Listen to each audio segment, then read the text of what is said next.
What is up, everyone? Welcome to In Before the Lock, episode 28. You're here with Rob and Davey. Davey, how you doing, buddy? I'm very well, thanks, mate. I'm very well. Sorry for the delay, everyone. Yeah, we're not going to bore you with how painful the last 30 minutes of our lives were, but we told some jokes. We shot some shit. It was fine. We're good. We're good. Jeff and Hans are joining us today. Jeff, how you doing, buddy? Dirty Pool Pinball. God, what's up? I'm here. I hear we're going to talk about some mods and stuff. You got a new game. We got it all, baby. We got it all. You know, we're always talking about pinball. Yesterday, or I guess 2 days ago, was a new pinball day for me. We all know what that's like. I got my Alice's Adventures in Wonderland, so I'm going to tell you guys about that today. Davey's got a big lineup of mods, and then we've also got Hans with Hyper Beer Co. and many other projects as well. Hans, how you doing? I'm doing great. Thanks, Rob. Appreciate you and Davey for having me on. Great to no problemo. Be along with Jeff here as well. So, yeah, let's get to it. Yeah, definitely. So I've kind of come across you guys in different ways since I've been a part of the hobby. Hans, I've run into you at, I think, probably Expo and TPF. Does that sound right? Yep. Are you an attendee at both those? Both. And then I'll go ahead and brag. You came in as a customer, and I'm like, hey, I got to hit this guy up. So thank you for that. Great to have you part of our Topper family. And it sounds like, well, first of all, we'll get this out of the way real quick. We have been spending the half an hour celebrating Hans's birthday. Happy birthday, Hans. Thank you. Very exciting. And then you've got a new arcade you're working on. Is this like a first for you? I know you're an operator, but it's yeah. So I've been operating for a little bit of history. Grew up playing pinball at the local bowling alley and that sort of thing. And as soon as I just got a driver's license and discovered girls, I stopped playing pinball. So I'm kind of an odd duck. Everybody's favorite decade's the 90s. That's my least favorite decade. So I'm lucky that I have to spend 10 to 15,000 on games that are old and don't shoot that well. I mean, as far as age and that sort of thing. So I love the remakes. I'm an operator, and they hold up really well on location. But I've been an operator for a long time. I had a mall arcade and a putt-putt golf course in upstate New York years ago, and then kind of went away from it when the kids were young, and now I'm back into it. I've got 8 locations here in Southern California, multiple breweries, and I host tournaments at those and such. And then finally, one of the breweries I'm partnering with the brewery owner.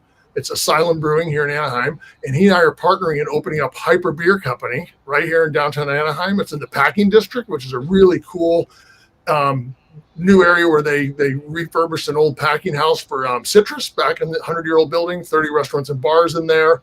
And we're right around the corner from that on Center Street Promenade. And it's going to be Hyper Beer Company, about 40 to 50 games and beer on tap. Amazing. All ages during the day and 21 and over at night. Nice. Well, that's amazing. Is that just an excuse to drink loads more beer, Hans? It is indeed.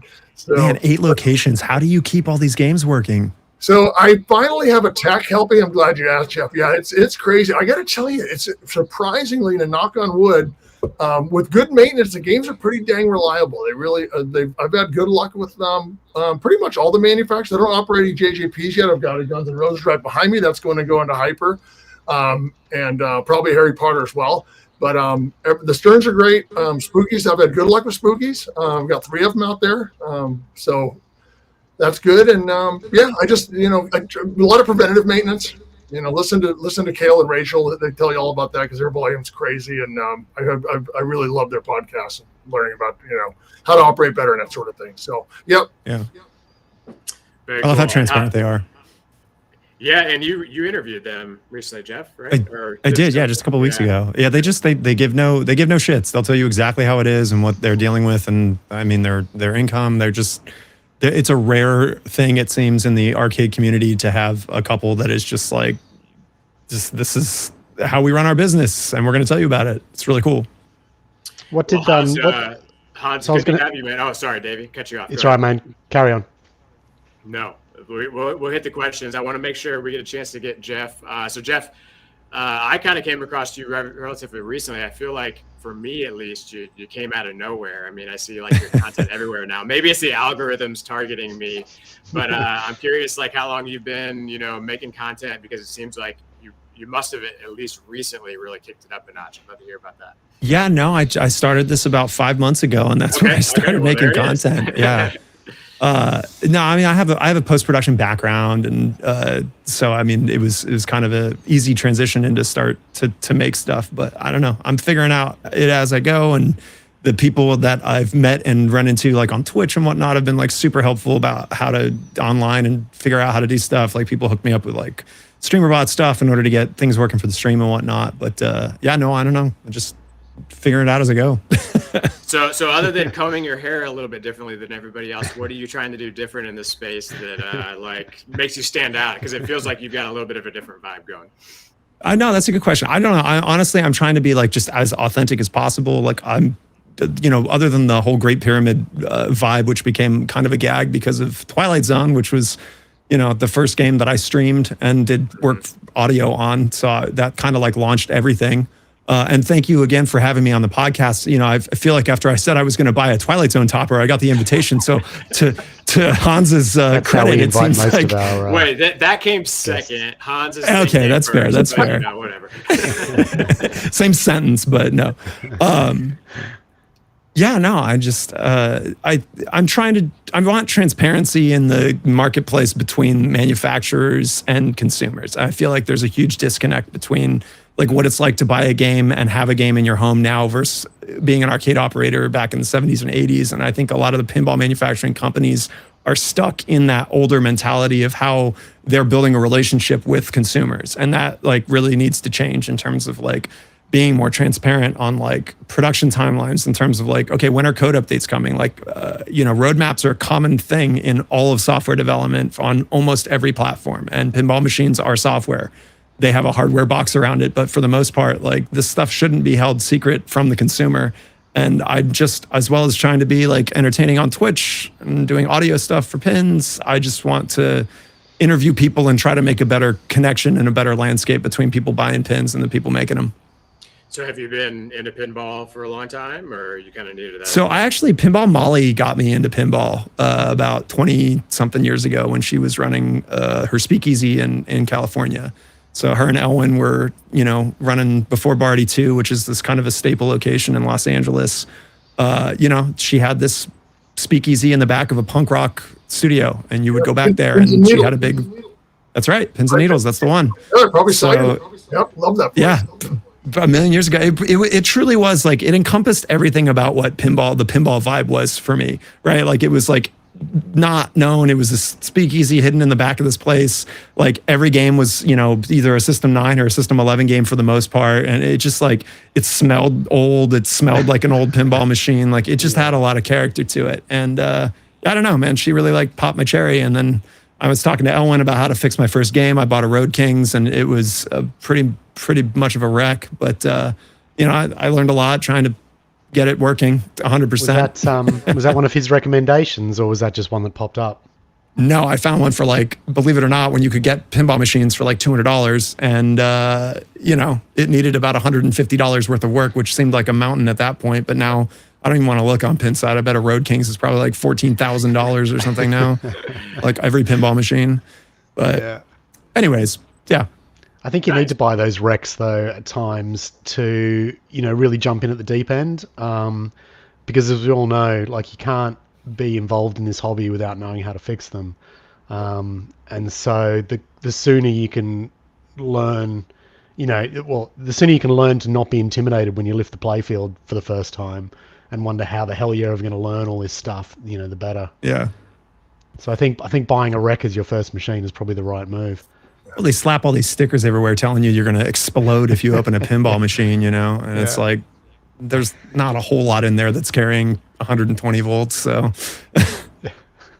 or more. Watch those. Or more. Yeah, keep an eye out for that. How's my audio, guys? I got a couple of comments. Am I coming through okay for you? Fine for me, man. Okay. Yeah. Good. All right. Well, Jeff, welcome to the show, man. Great to have you. Thank you. I know you had Davey on recently. Did you guys have a good little chat about some mods over there? We did, man. Yeah, it went really long too, didn't it? I don't know how. Yeah. Well, we got into all sorts of yeah. Yeah. Well, and then we talked about for half an hour after the show too, didn't we? I think we, talked about the stuff that you can't talk on show. All the important stuff. But it was really good. We did a workshop tour that will go down in history as one of the best workshop tours ever to be put down on a podcast. We were doing an homage to like silent films, really. I think that people didn't realize that that was a totally planned thing to have no audio running for the entire tour. So, I mean, it looked like a technical difficulty issue, but it wasn't. It was totally planned. Yeah, we just talked mods. We talked pinball. I don't know where the time went. Well, speaking of time, we got a lot of people that are joining to hear a little bit about Alice because I've been bragging about getting mine finally. And it sounds like, Davey, you've played it on and off and on, but not any recently. And then, Jeff, you had one show up recently at Ace Goji, and no luck today. Yeah, Shane's got one. It's not on the floor. I shot over there this morning in hopes to play it. I've been watching Robo in the Zone. He's a gentleman that had bought one really early. He's in the Netherlands, so he was able to get one without having to deal with any international shipping stuff. It looks... I'm excited to talk about it. I want to know about the game. Yeah, it looks like a Papa Duke game because it kind of is, because it's a deep root asset, right? And I'll talk about it from that context too. Hans, have you got a chance to play it at all? Yeah, I played it at Expo when it was there, and I've got one on order too. So it will be at House of Beer in Anaheim. Only Orange County location. Lucky folks. So guys, this is Dutch Pinball's latest game, done in partnership with Dutch Pinball Exclusives, which is, we won't get into exactly what that relationship is, but Melvin Williams did the Whitewood from a he actually bought a storage locker of John Papaduke's content, and ultimately wanted to make this exact game from Chris Turner. From Chris Turner, yeah. So we've done a show on that, but long story short, it is shipping finally. They're quite a bit behind right now. They shipped their first 25 units to the US. And so they're starting to arrive. I don't know how many are in Europe, but we're doing a topper add-on for this game. So we were fortunate enough to not only be early, because Davey and I were connecting with him, but also I've been working with Melvin on this topper thing, and it's great. I mean, I like. Well, let me go back a little bit. So get the game. And we know it's beautiful, right? Like, I'm not going to talk a lot about the beauty. The sculpts in this thing are amazing. There's no art plastic, right? So there's no like typical hand-drawn arts on the slings or all that. It's all sculpted, and the sculpts are beautiful. The overall package is really incredible. But at the same time, we knew the layout was on the more simple side, because Melvin was adamant about bringing that very specific layout that John Papaduke had designed. I actually have had, at least in my possession for the first time, a Circus Voltaire.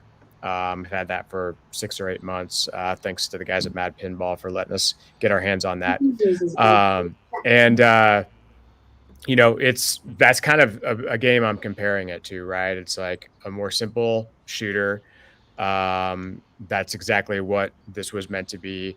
And what are some of the differences in that? I think Melvin has been the first to say, like, this is not the game that you want to own as your only game in your collection. It's your game if you want to own, if you want something very different than what else is out there. And where this game is really delivered for me is the overall production value. Like, I feel like I'm playing like a 90s Bally Williams classic, but it's got all these things that even the remakes I feel like don't have, because you've got an amazing speaker system with like really high-end audio that's designed for like multi-channel, output. You've got a light show that goes way beyond what a Chicago Gaming remake light show gives you. It's lighting up all of these elements that are really fantastic compared to what you're used to normally seeing. And then you've got really good soundtrack. I mean, like there's a lot of people that saw that first video and they were like, this music's really slow, but every track, like I find myself like really enjoying. Kong's been kind of doing that for me a little bit. Like when you start a Spider multi-ball, like the audio changes, and I really like that. On this one in particular, there's 5 or 6 modes where the audio changes, and I feel like it's doing a really, really good job of bringing you in. And the sound effects are really cool too. It actually reminds me a little bit of some of the interesting sounds you hear in Labyrinth, where you're hearing these kind of different effects that are not really like slot machine-esque. I think they're doing a good job of making them different, but not slot machine-esque. And I think that with Alice, it's really doing that well. So there's and beyond that, I mean, there's like I'm learning the shots, I'm learning the modes, I'm learning the nuances, I'm learning how to get the playfield multiplier going, I'm learning some of the depth in it. I'm experiencing the upper playfield and kind of forming some opinions on that. I'm learning how to use the little spinners and the swirls, which initially I thought that was going to be silly, but I really like that aspect of it. So we can definitely keep talking about it. I'll kind of open it up to questions since I'm really the only one that's played it a lot. But overall, very happy with the decision to purchase it and very impressed with the package as a whole for sure. So I noticed you made a post this morning on the owners thread regarding those outlane spinners. Do you want to talk us through that? Yeah, so there was a handful of small issues out of the box. Like the start button was loose. There was a screw in the upper playfield where it was a tiny bit loose. Nothing like too out of the ordinary. It did travel a very long distance. There was 2 sensors on it. One of them was a tilt sensor and one of them was an impact sensor, but the impact sensor was like weirdly positioned and it was red. I was really happy to see that nothing was broke, but there was a couple small things that came up. But there are these like spinners that are on the left and the right out lane, and the idea is that you can earn this save mechanic and you can spin these little spinners, and they're designed to kick the ball back into the center of the playfield. And basically the way those motors work is like if they're wired one way, they spin one way, and they're wired the other way, they spin the other way. And they were wired to spin the opposite way than they were supposed to. So it was basically like sucking the ball down the drains. And no, I was kind of pushing Melvin on this, and he's like, no, like, you know, they're not supposed to do what you're describing. And I finally had me put a piece of masking tape on the spinners. And it was like, send me a video and show me which way they're spinning. And they're spinning inward towards the in lanes, and you would think that's the way they're supposed to spin, but they actually should be spinning outwards towards the out lanes. And as soon as I made that change, it made it a pretty cool experience. And apparently all 25 that went to the US had that issue. So that was my next question. Did the Pinside thread confirm it? Really quick. Yeah. They put out one of their service FAQs on it, and are helping people to address the issue. It's not a major change. I proposed a solution that was a little more harder than what Bren's their support guy ultimately. But yeah, that's been kind of the big thing, I guess. Other things have been just about like leveling and whatnot. There's a little bit of a leveling thing with like the upper playfield you want to keep an eye on that I found out. That's great. You're getting me really excited about it now. I mean, I enjoy it. It's so beautiful, and I love Davies' contribution to it's insanely cool. Thanks, Hans. But I can't wait to get it. And people think I'm crazy to operate a game like this. I don't care. I'm going to have a Twilight Zone, all those possible games. I pride myself in making games accessible to people. And if something gets too tough, I'll just put it back in the shop and swap it out with another game. Yeah. So Davey did the side rails. So there in that picture you see there, like the side rails light up. And ultimately, we saw an opportunity with the topper. And we were kind of talking to Melvin pretty early on at Expo about it. It's like, hey, like this topper's amazing. I mean, it's incredible. The eyes have video screens in them. But they're not just like direct video screens. Like there's actually like a shell above them, so they actually look like eyes, but the eyes change for different modes. And the idea was he was kind of coming out of the looking glass, but we instantly saw an opportunity to build a world around the Cheshire Cat. And fortunately, that job was even easier because of Davies' lighting mod. So our lighting in our topper expansion, which should be revealed in a week or two. Now that we have the game, we've got to do the video and whatnot. We'll light up the entire area. Just to kind of describe it to you guys, basically, there's a forest on the left and the right. There's lots of cool things inside the forest that are from the world of the game. Like the trees are based on the trees on the back glass. There's mushrooms. There's a Jabberwocky hiding behind the trees. He actually is controlled by a motor. So there's this world. And then there's an arch going over the Cheshire Cat. And it actually has interchangeable phrases. There's so many amazing phrases from the world of Alice in Wonderland. And that's lit in a really amazing way. So Davy's lighting system controls not only the side rails, but also the shooter lane lighting. So the archway lighting is controlled by the shooter lane lighting. So you see you've got a matching kind of rainbow effect whenever you're ready to plunge the ball. And then every mode has its own lighting. Taking the words out of Melvin's mouth, he's like, once I kind of showed it to him and then sent it to him, not only did he immediately say, like, I want 5 of these, I want to give them to my friends, but he was like, I can never not see this topper without your add-on. Yeah. So it really does, I think, complete the package. Again, an amazing topper. They've done a kick-ass job with it, but it sounds like this is it's like an expansion to their topper. This is like your first it is. And unfortunately, I mean, because of Davy's work, like all of our toppers have a brain and their own lighting system. The brain is the Arduino control system. This topper expansion didn't require that because you're able to just simply add it to Davy's mod output.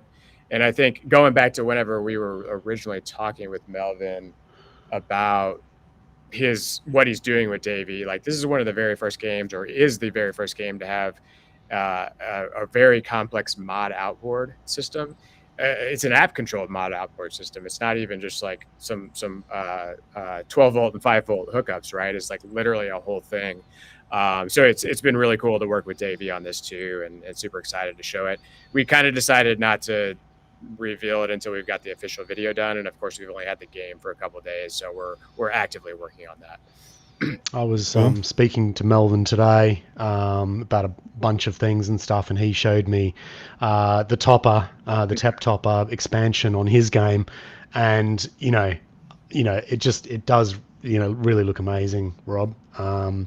And I'd be highly surprised if you don't sell 500 of them, because it's one of those ones where, I mean, I loved the topper when I first saw it, and I'm not much of a topper guy per se, but I thought this topper just sort of, and it is so simple, but the cat's eyes and the way it sort of looks around the playfield is so menacing, and I just loved it straight from the outset. But with that expansion, I think as it is now, it's wonderful and amazing and stuff, but it sort of doesn't really blend in with the rest of the game, I don't think. Mm-hmm. Whereas when you see it with the expansion, it does blend in so much nicer with the rest of the package, and it just sort of becomes complete in a way. And I guess that's what Melvin was talking about when he says, I can't see it without that expansion. Yeah.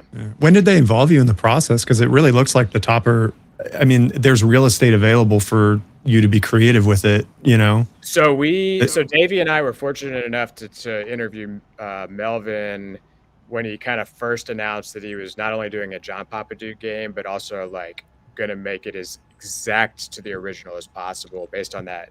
Have you seen that black and white kind of thing? The original like deep root asset thing. Yeah.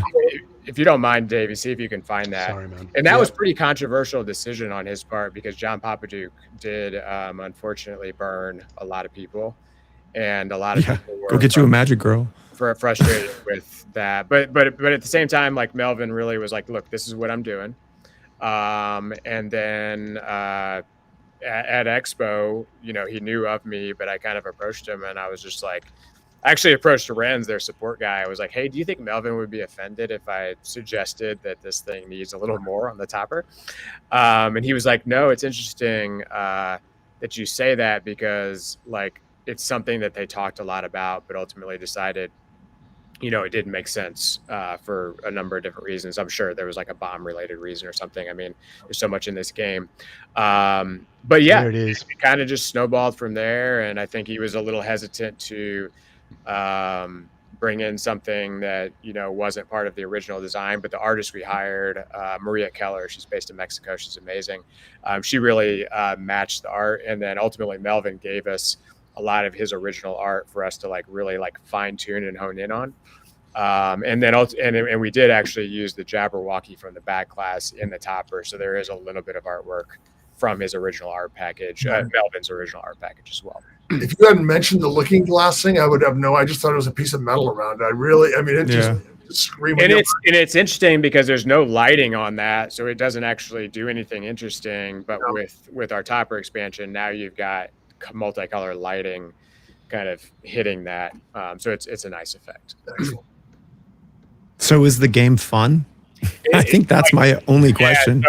So again, like, I do think the comment about it fitting in a small to medium to large size collection, I'm talking about 5+, is probably appropriate, because I don't know yet like how deep it is compared to a modern Stern. Like, it's not got just a lot of the things that you're finding in that, like combos and stuff like that. I don't know if there's going to be stacking.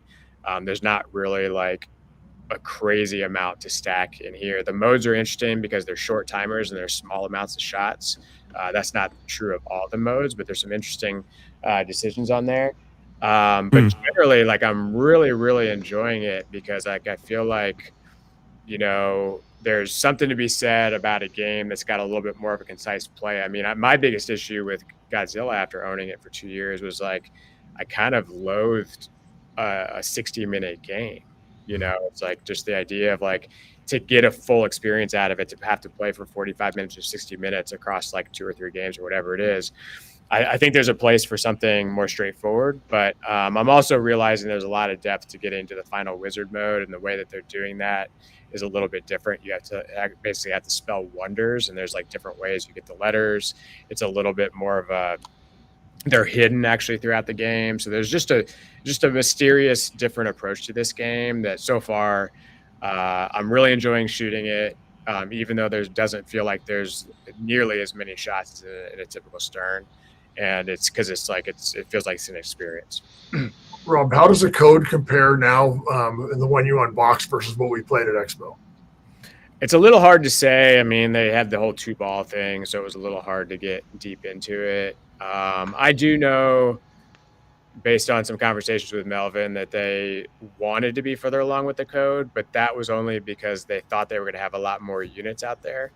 And ultimately, he didn't want to be making a lot of code tweaks without getting like active user feedback. So they've kind of delayed that process, which I kind of, as an owner, appreciate, because I certainly loved being a part of that process on Bond, and I'm loving being a part of that process on King Kong.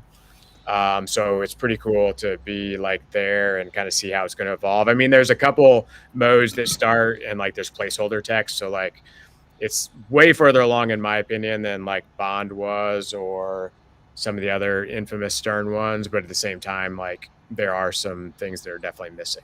Yeah.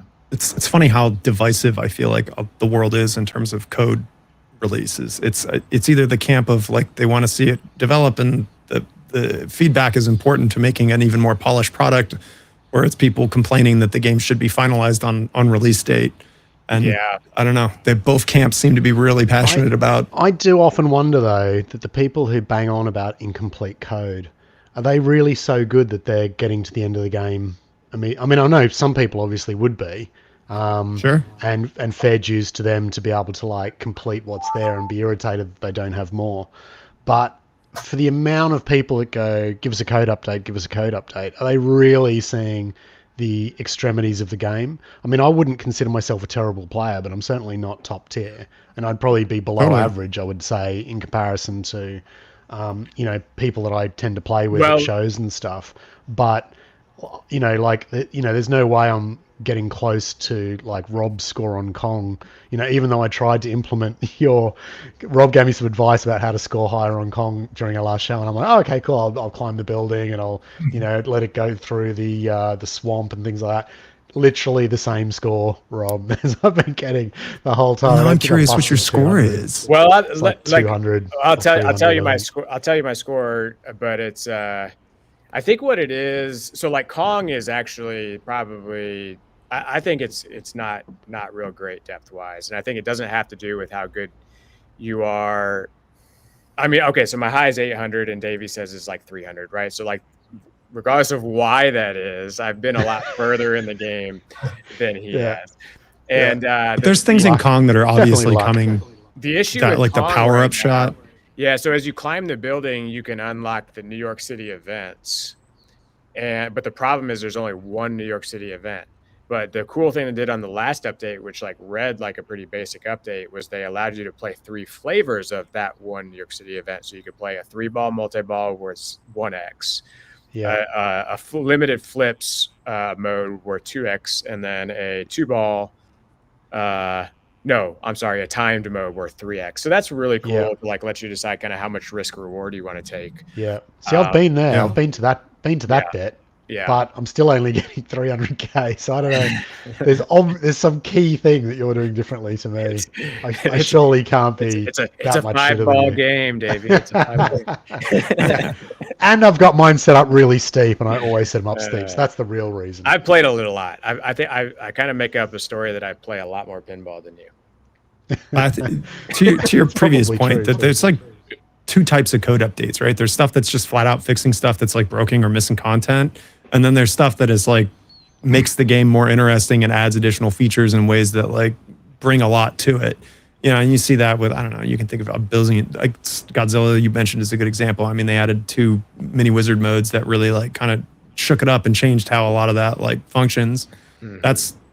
They wouldn't have gotten that without player feedback. So I don't know. I'm just curious how DPX is going to expand if the game does have kind of limited depth. Like that's fixable in code if the shots are fun and flow.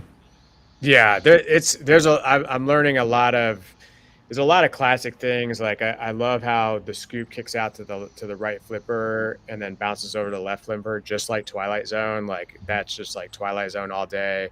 And then you can backhand this captive ball, this Newton ball on the left, and 5 hits on that. If people are not enjoying the game right now, I think a lot of it has to do with there is not the adequate amount of on-screen indicators of key elements.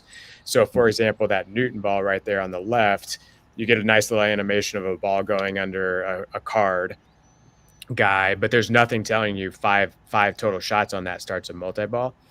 You've also got to spell "Eat Me" in the center with these interesting targets to activate the playfield multiplier, but there's nothing tracking that. And I know a lot of that is coming. But it's you mentioned Circus. What other game does it kind of feel like if you had to? I know comparison is such a dumb thing. So one thing is like the big plastic ramps. Like people are not doing those so much anymore. So that feels very much like Circus or like Totan, just like how the ball kind of moves through those. There's definitely that really close scoop on that's also there on Twilight Zone. That's memorable to me. I mean, Melvin and I were kind of talking about games that play fast, and what Stern's doing a lot is just like leaving that entire middle open and just like kind of letting the ball go in a lot of games. And you're not getting that, but at the same time, like these flippers feel great. I mean, they feel arguably better than Lebowski for me. And I feel like I can get to all the shots, but there's also some really far out shots on either side. So I feel like there's kind of a mix of things. The center ramp, they made some, speaking of the flippers, I think they made some significant improvements to the circuit design of those flippers for this game. So even though it's the same architecture as what was used on TBL. Is it fast? Do you know what the platform they're using is, or? No, it's no. P-Rock.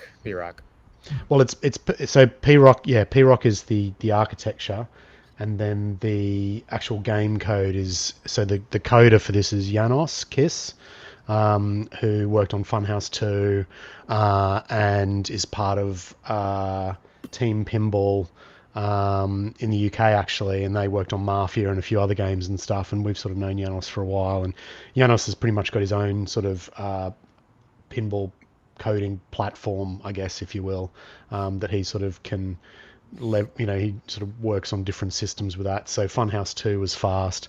This is P-Rock, but he can sort of interface with both. So he's the coder on this. Oh, sorry, Davey. It's all right. How's the upper playfield, the magnet flip, whatever, as compared to Twilight Zone? So that probably gets to my biggest criticism of the game is like a major mech to get excited about. There's no bash toy. There's no exploding castle. It's like there's not that. And then, of course, the main thing is the upper playfield. And at the end of the day, it's a slightly bigger version of like the Twilight Zone upper playfield with a little bit more to shoot at. You don't go up there a ton. When you do go up there, it is interesting. Sometimes you only have a limited time up there. Sometimes you have longer up there. I am starting to figure out some of the nuances of it. I feel like it's going to be up to him on the coding side to like really make that possibly interesting in terms of what you have to do up there, because at the end of the day, like, it just is what it is, you know. Yeah. As far as it being its major thing, I think it shoots like when you're up there, I think the functionality of how it works is way better than Twilight Zone in terms of how it well, feels. they're spread, the spots are spread out and it's bigger, so like I think it's and I think just the magnets are bigger as well. Yeah. Melvin was describing how they put that together, and I think they've used bigger magnets and stuff, so it feels better than the Twilight Zone one, which I always thought was a bit shit, to be honest. Yeah. But having said that, because it's better, it also makes it slightly easier as well. So you can tend to stay up there quite a long time. So I personally think that that's not a good thing. But fortunately, what they've done with that upper is they've made it so that the rubbers that sort of protect the outlane, I guess, can be changed over. So you can create sort of larger gaps up there to make it trickier. Now, when I sort of questioned Melvin on it, he sort of explained that sort of concept to me, and I think that was a really good idea, and it's probably what I'm going to be doing for mine, because I do think it's slightly too easy up there, and you can sort of hang about up there, and it's not it's not sort of fast paced. It's quite a slow sort of section of the game and stuff. So I think it's better to, like all upper playfields, really, to be a quick experience rather than a long one. Yeah. Now there are a lot of shots up there.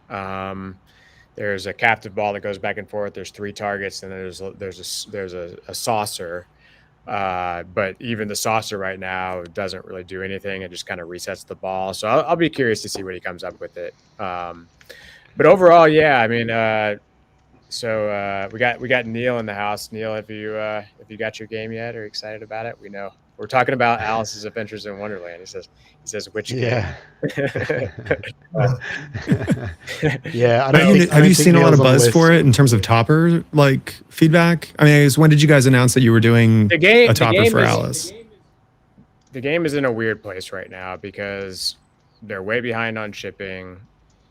Actually, with these last 25 machines that shipped to the US, only half of them had the topper because they had an issue with the manufacturer that delayed the whole process so much that they decided to not delay the games any longer.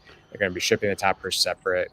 And then you've got this tariff situation, which is really, really difficult situation for the consumer, especially because you've got, so I paid 10% extra on my game.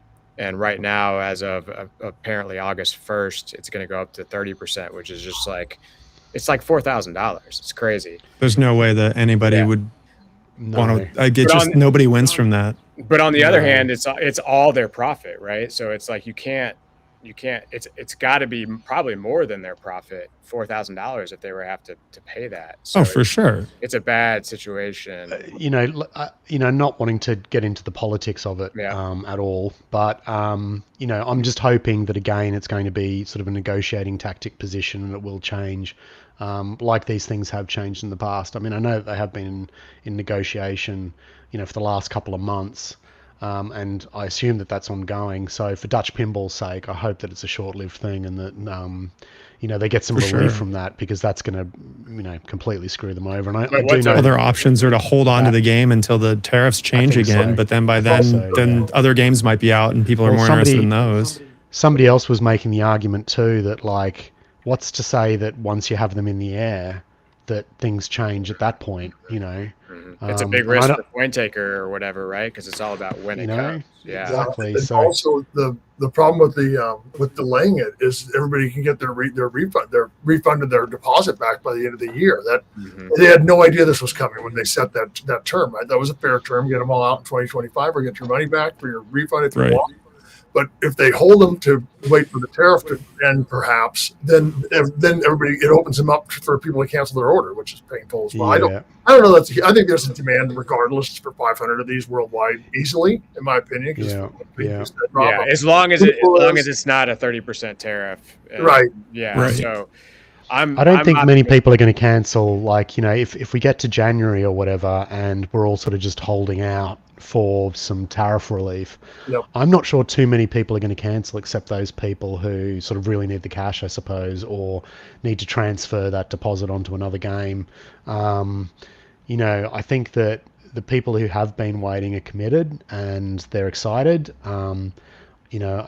Obviously the owners thread on Pinside's had its ups and downs over the last 3 to 4 months, but we're currently on an up, and I think that the sentiment has changed a bit. I think everybody's getting really excited. I think early reports from owners has been almost overwhelmingly positive, and now we just need Dutch to get a bit of a break in terms of getting these games into the US so they can get them to owners. Yeah, I mean, you're buying a Dutch pinball machine. You're buying a collector's piece. I mean, it happened with Big Lebowski. I mean, people know what they're going to get for the most part. It's like a well-built pinball machine. Exactly. So people have been so happy with the build quality. I mean, that's been one of the obviously there's always a couple of issues out of the box and stuff that people have been mentioning in thread. None of them have been monumental, but the overwhelming feedback, other than sort of how beautiful it looks, which is what we all know, is how well it's been built. So people are very happy with that, and I'm sure Dutch have been very pleased to read that too. It's always really heartening as a maker to when people receive things to say, for them to remark on how well it's been made. So we'll do a stream on it soon. I mean, there's a bunch of streams out there. I'm obviously biased on multiple levels on this game, but I do think the fact that it is a great playing game kind of goes well with the fact that, I think they'll end up moving a lot of these. I just hate that, even for them, right, are going to have to wait, so long to capture the hard work, the payout for the hard work they did. Yeah. So I know it's been really stressing Barry out behind the scenes, as you can imagine. As a business owner and a small business owner, really, you consider them a small business, this would just be the most stressful situation to be in for them. So I'm reading Neil's comments. Yeah, Neil reckons that they should route all the games through me here in the UK, and I become a worldwide distributor something about for Dutch sprinkling pinball. a magic dust on it to fix the situation. I hear something about. I don't know what he's just trying to get you to have like 50 Alice's in your stock house. Yeah, fill up that back room with Alice. Yeah. I'd have to move the pole dancers first, wouldn't I, Jeff? So, that's a good suggestion, Neil. Thanks, but probably it's not going to happen. No. So, are we all tired of talking about Predator, or are we do you want to move on to mods? I was part of a fun conversation the other day with you. They need to stop shitting on Predator. Like nobody's played it, and everybody has an opinion on it. It's unbelievable. We won't get into that. I was part of a conversation with Jeff the other day with somebody, and he was getting into it with him a little bit.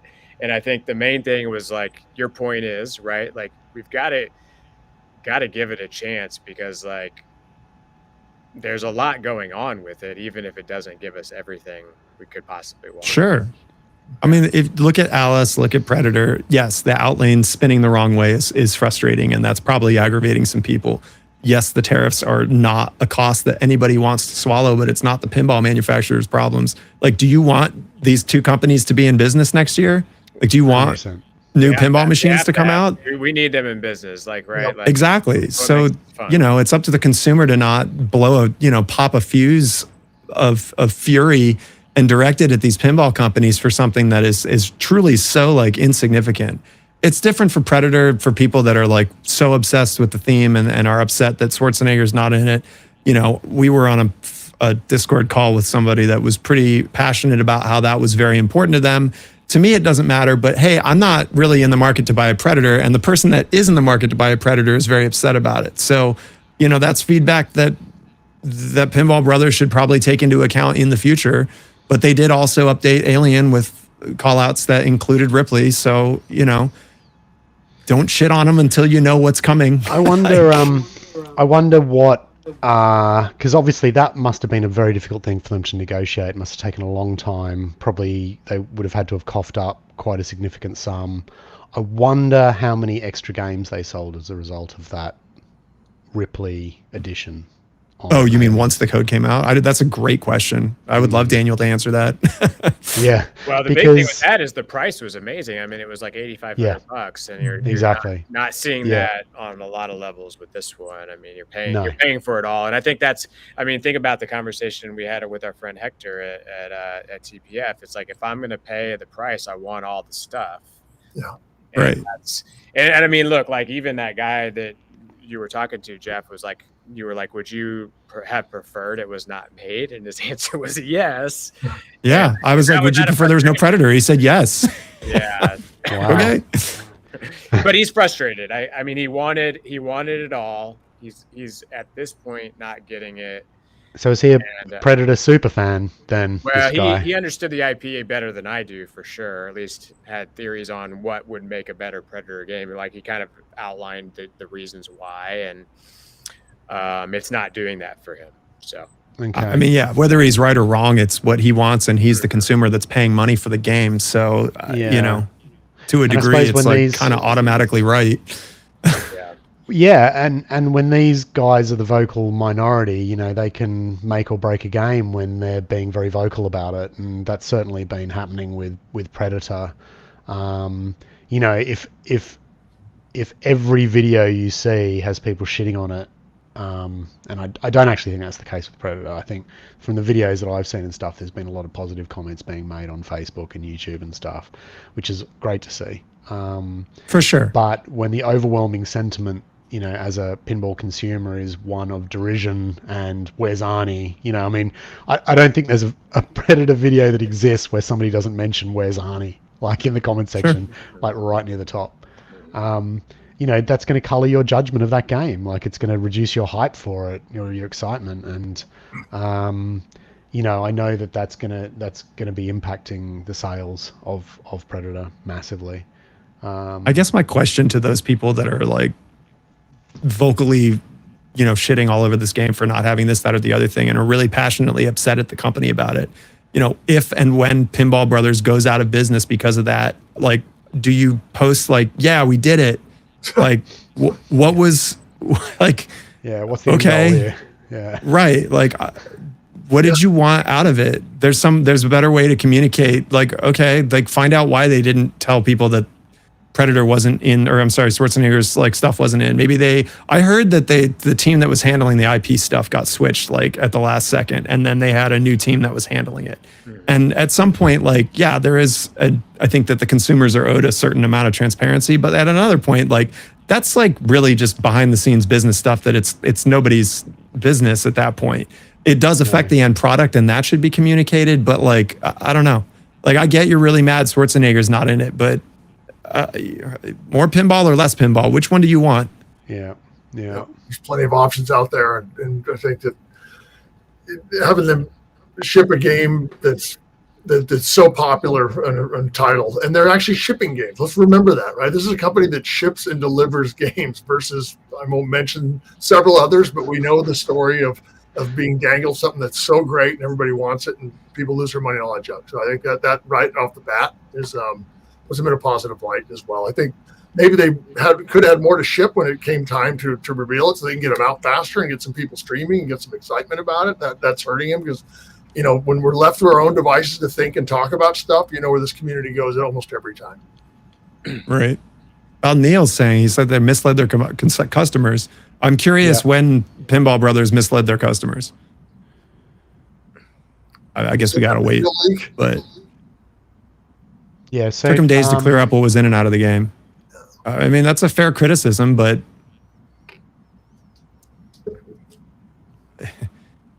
yeah, so, I'm trying to think about my perspective on it and across that timeline. Of course, I wasn't in, you know, so it's like, I guess, well, okay, so people got misled because of a video that leaked, right, that they didn't want to leak. So that would be, I guess, the most core example is a video that they supplied. That's what Neil's saying. I mean, that's unfortunate. It's really unfortunate. I mean, I think that kind of shows me that they thought they had it, because they're that's what I'm thinking too. They're getting distributors excited about something. They can't afford to do that unless they think they have it, and then they don't have it. There is no world that exists where they where they think that they would have like, oh, we fooled them. Like, did they really think that people weren't going to notice that Arnold suddenly wasn't in the game? So there's something else is going on. That doesn't sound like a deliberate like attack on the consumer. You know, the reputational damage and the loss of hype around that and the negative publicity, you know, would negatively impact the sales of the game way more than a few additional sales due to one video, one initial video. Yeah, I'm not sure, Neil. I mean, yeah, look, I see that that's the way that it could be interpreted, and I can see why people might be upset and irritated. And I think the point that you're making is that they didn't address it adequately enough in their comms after the fact, and that's probably a valid accusation, I think. Totally. And their launch was pretty like strange in terms of being able to give footage of the game in its best form. I mean, Daniel, when he was on my podcast, he owned up to the fact that they didn't really do a great launch, but then they released gameplay footage of him kind of like dry monotone playing the game, and it wasn't it was not great play of him playing it. It didn't show off a lot of the interesting features of it. It's just you get one chance to show your game off, like do a good job. Yeah, it was an absolute schmozzle, that's for sure. G'day, Carrie. Carrie's on the chat. Hey, man. Comes in right at the controversial section. You always know the spot, don't you, Carrie? Amazing. Yeah, no main character for sure. There's a lot working against it. I mean, we wouldn't be talking about Daniel's demeanor on that video probably if those other things weren't, so much of an issue. So it's a slippery slope for them. But let's just quickly talk about the game rather than the controversy and the no Arnie stuff. Like, I think it actually looks quite decent. I think that so Orich, who's sort of renowned on Pinside, he's done sort of I guess you call them mods, but he's done sort of alternative back glasses for the Shadow. So he's done quite a famous Orich Shadow back glass, which is sort of more on the comic book theme rather than the movie sort of version of the Shadow. And I think, and I believe he worked for Highway as well back in the day, which was the original Pinball Brothers incarnation. So he's the guy that's done all the artwork on Predator, and I think the artwork looks great personally. I mean, I always quite fancy a jungle theme anyway. So I think it looks good. I think the game looks like it shoots quite well. I was pleasantly surprised considering that I thought that ABBA was just like not great. Really. I mean, Alien wasn't really a home design. They purchased that. So this is kind of their first offering I know Alien's got a massive fan base with a lot of people who really love it, but I'm not a fan of it at all. I thought that Queen was okay, but I know that a lot of people hate it, and I thought ABBA was the worst of the lot personally. So seeing this come out and seeing the way it shoots and seeing the ball paths and it looks, I guess, a lot more traditional in the way it's laid out in comparison to some of their other stuff, which looks sort of poorly thought out and just like ramps placed anywhere. So yeah, I'm pleasantly surprised. I think probably the one thing that to me sort of makes it look like a bit of a letdown is the code work, particularly around the animations and the sequencing and the movie clips and the overlays and stuff like that. I think it looks a little bit slapdash on the screen. And that's too bad because Alien doesn't feel like that at all. I mean, yeah. I mean, that's Kelly, their animator. He's generally like his stuff has been pretty amazing, at least on Alien. Yeah. I have not personally played ABBA or Queen, and I'm not going out of my way to with the multitude of feedback on it. No. So with ABBA and Queen, it just didn't shoot well. And I mean, one thing going for Predator is it is based on the new fast board system, which is the same as like what's in Labyrinth as well as the new Funhouse. And I know they did a lot of lighting work. There's that cool like lighting apron and stuff. So hopefully it shoots a lot snappier. I would expect it would. since it's based on Sure. like Bally Williams parts. It looks like it does. Like it looks like it shoots quite well from the footage that I've seen. I haven't watched loads of it, to be honest, but I think it looks like it shoots quite strong. So we cannot afford to talk about Potter, guys, because we're going to be here a whole other hour. We do need to talk about That's okay. some mods. JJP doesn't need the money.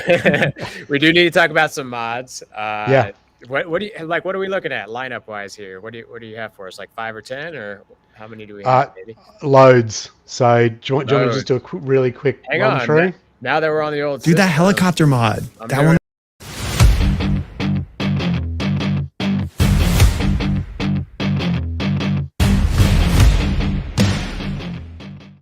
Helicopter mod. Helicopter. Okay. We're just going to jump straight to the helicopter mod. All right, we'll just jump straight to the helicopter mod. Okay.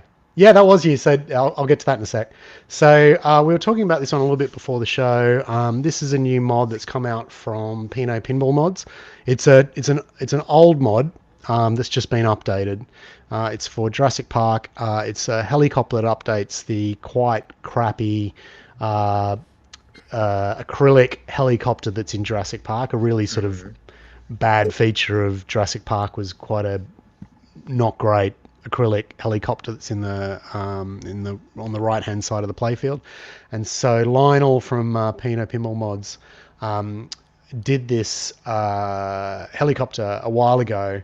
There was essentially a static helicopter whose rotors spin via a motor.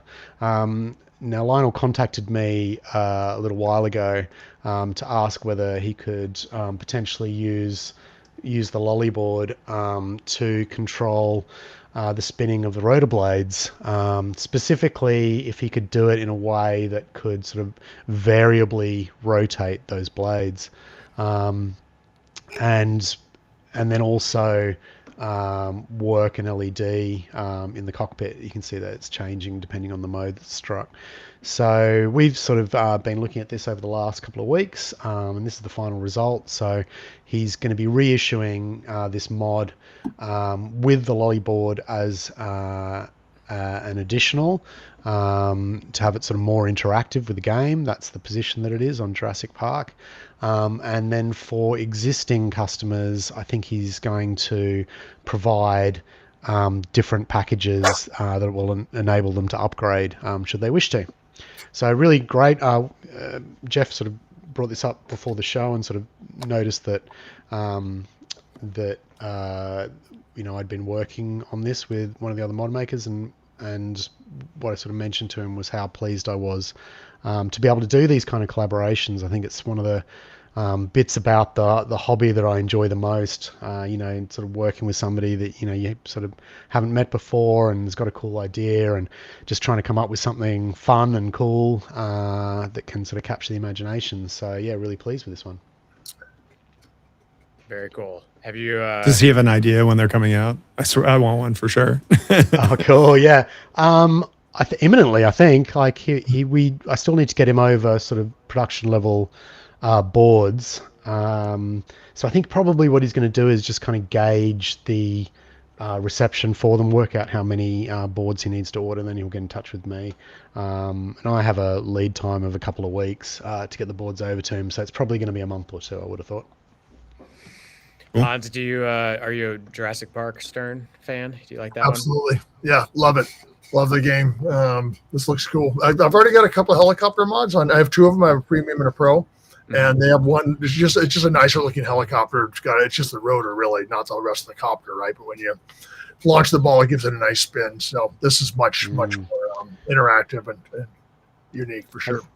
Have you guys? Speaking of Jurassic Park, I'm going to do a bit of self promo here. Some shameless self promo. Whoops! I'm just going to my. There we go. You're a millionaire, Davey. Showing all my orders in the go behind, yeah. So have you guys seen my electric fence mod for Jurassic Park? Oh, dude, this is so cool. Like, I want to get my Jurassic back just because it's that's the litmus test, right?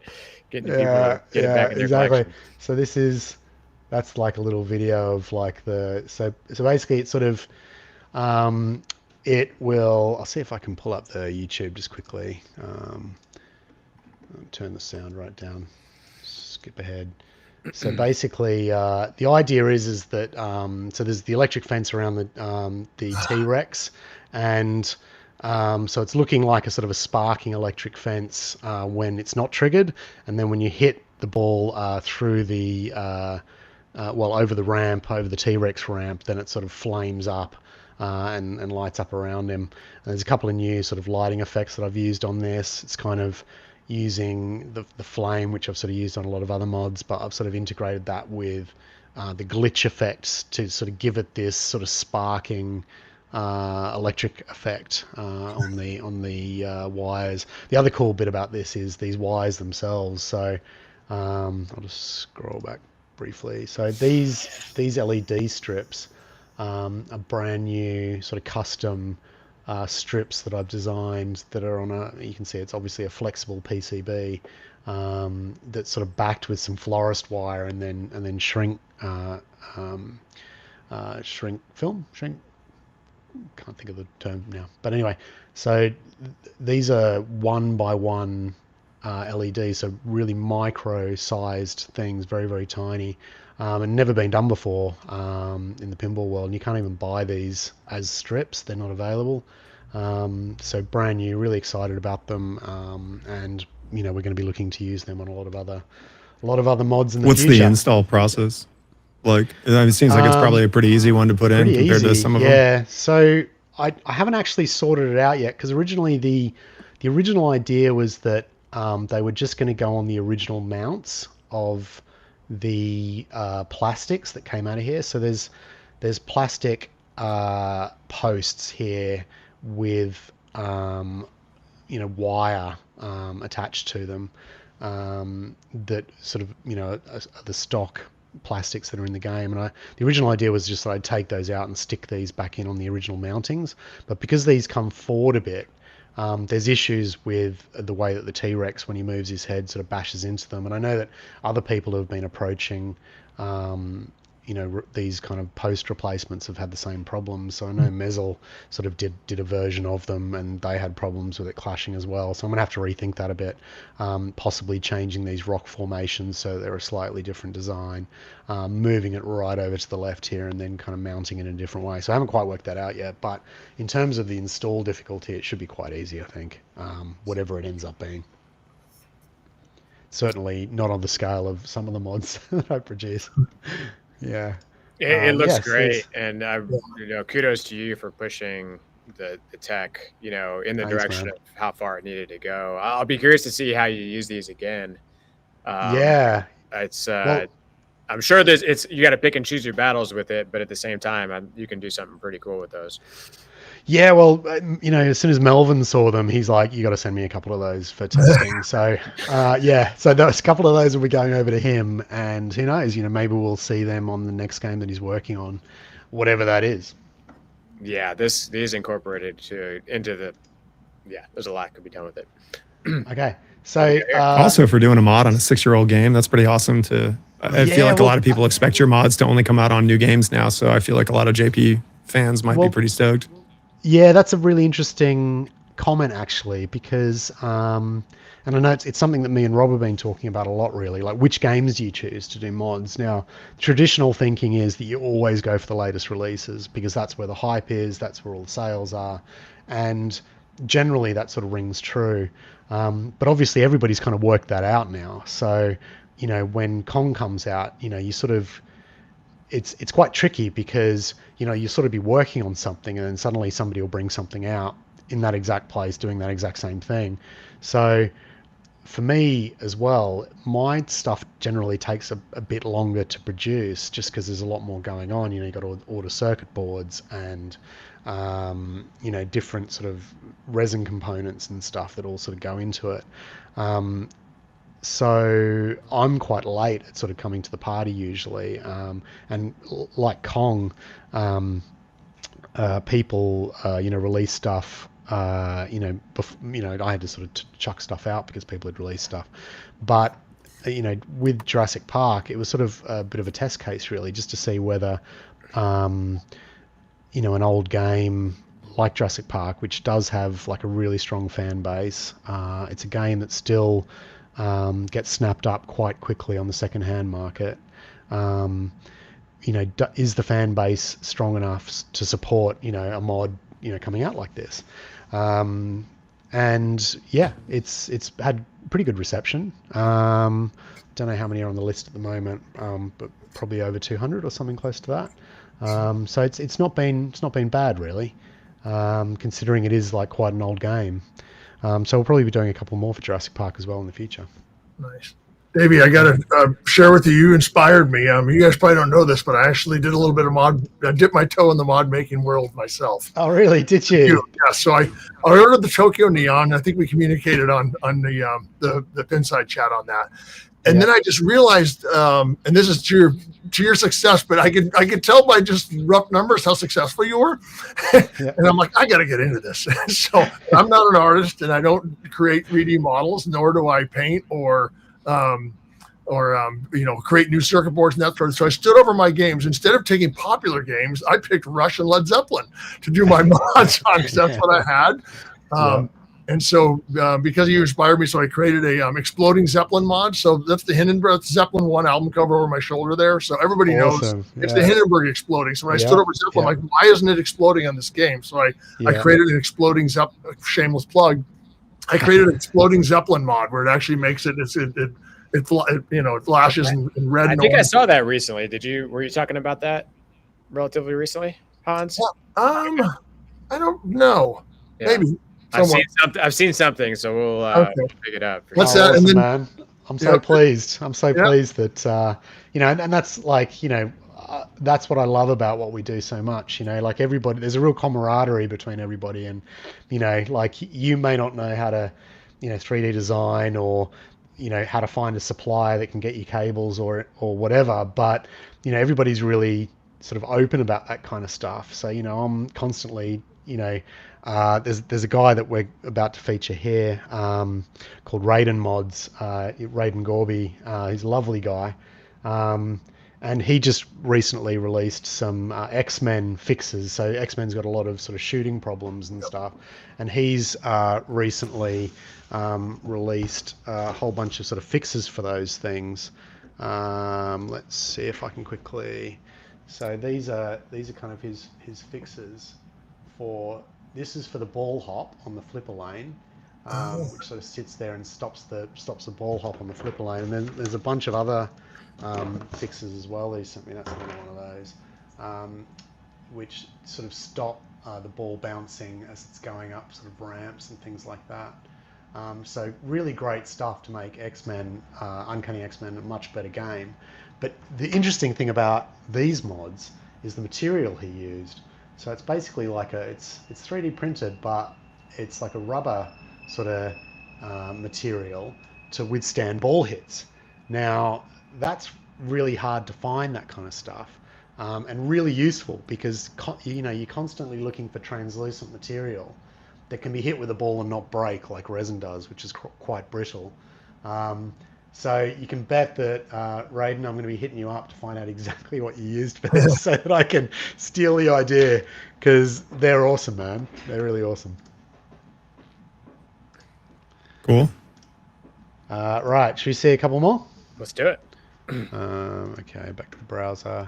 Let's do two more. So, two more. All right, I'll quickly roll through them then. So we got. So this is T Diddy's concave mod. This is the one. So I was working on a concave as well, and Tom then released this one. I'm like, God damn it! So yeah, I'm not doing a concave mod anymore. It's so awesome. Yeah. So yeah, he's done a really good job of that. Tom never disappoints.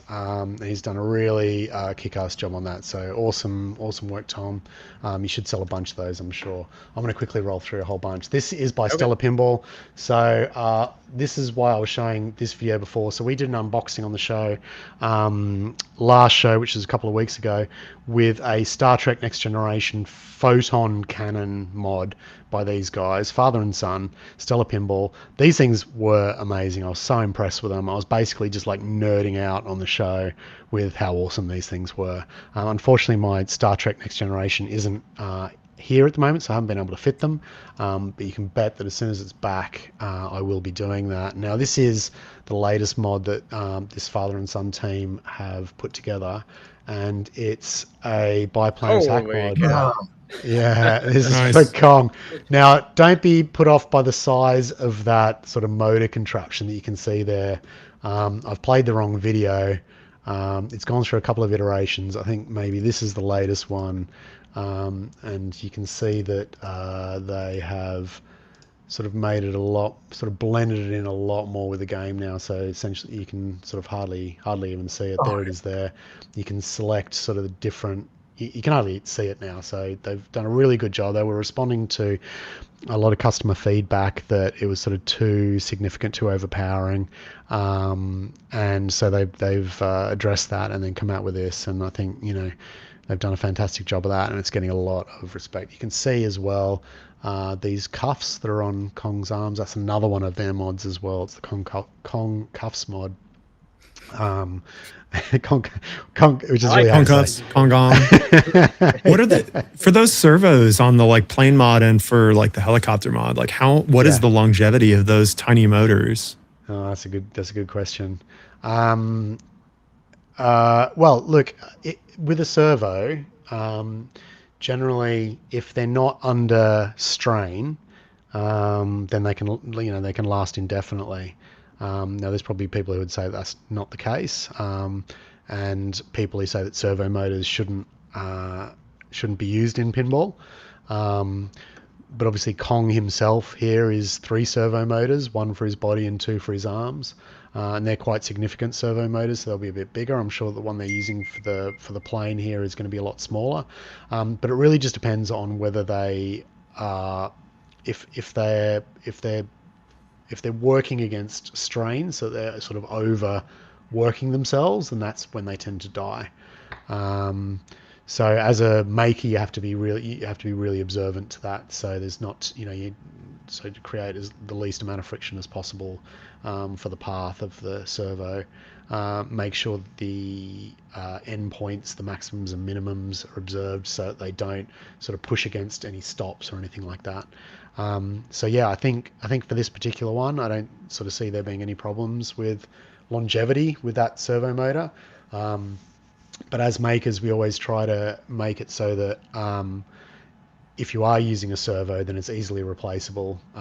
So Yeah, that they're not expensive. So I think the best thing is like, as long as the changeover is easy, yeah. And not you don't want to be splicing cables or anything like that. So when we tend to use servo motors, they come with quite a weird connector, and so instead of cutting those cables and rewiring them or buying the servo motors from a supplier with a particular connector, you want to just reuse that connector and have an adapter for it into whatever you need to do, so that when the time comes, if the time comes when a customer needs to change it over, they can just rip it out, stick the equivalent one from Amazon, and it just plugs straight in. So that's the concave. T Diddy did another one for Metallica quickly. Just quickly show that. So some more Metallica remastered mods. There's kind of like a skull bell. Tom loves doing these mods where the ball sort of interacts with the mod as it goes past. Don't know whether we're going to be able to see that. So the ball hits that skull, and there he goes. Dong, dong, dong, dong. Oh, wow. You see a lot of like plastic wood in mods currently. Like Jaws has a ton of them. I feel like that's like the 2025 like theme.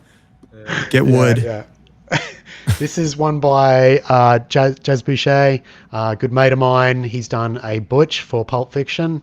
So this is a static mod, but just tries to be as close to an accurate representation of Butch as possible, which is good because Butch is sort of underrepresented in the game. He goes next to the burger there. And yeah, I think he's done a solid job of that. I think the paint works really nice. I think it actually looks like Bruce Willis, which is really good. He's got a little cut on his nose, and the Grace decal on the side of the motorbike, so that's really awesome as well. And look, maybe what we should probably do is just leave the other mods that I've got for another day, because I could probably be here all night. Yeah, unless you want me to keep going. Give us guys. one more. Wait, I have a Jaws. I want to see this. Oh, okay. This is the one I actually promised John that I would do this one on the show tonight. So if he ends up watching the show and he doesn't see his mod, he's going to be really pissed off with me. So this is John's torch mod. This is also using Lollyboard, and they're torches to replace the spotlights above the slings, and also a bunch of other lighting components. I think he's got some strips in the apron, and it's all sort of game reactive, so it's responding to sort of game events. You can see the lighting is sort of then changing color to green and red depending on what's hit. I think you hit the chum bucket and it goes red, much like my boy mod goes red when you hit the chum bucket. So the same thing happens with the lighting down here. So it should sort of replicate for a very. He's got a lot going on there. He's effect. got the building there in the back corner too. Yeah, he does. Yeah, that's a good shout. I didn't see that. There's all that lighting. That's your stuff. Yeah. So he's done a really good job of that. So it's really sort of interactive. I don't know what I'm watching now. Really interactive.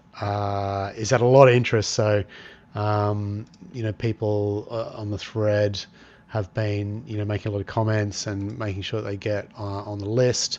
I don't think I'm on the right sort of release there, but yeah, the other video that I saw, there was like loads of people sort of getting signed up for that. So yeah, he's done a tip-top job of that. Well done, John. Good to see that one come out. It's been all right, Davey. Did you you didn't make any more promises, did you? We don't want to leave anybody disappointed. I'm always making promises, just rarely fulfilling them. Yeah. Well, guys, thank you so much for being here with us. Obviously, got our super late start, so we're getting late here, but always great to have folks kind of come on, chime in on the mods. Anything you guys got coming up that we should know about? Anything fun on the horizon? I got Manu coming on tomorrow, I believe. We're going to talk VPN stuff on the podcast. And then I have a dentist appointment. VPN stuff. Pretty excited about that. Hans, when's your arcade open up?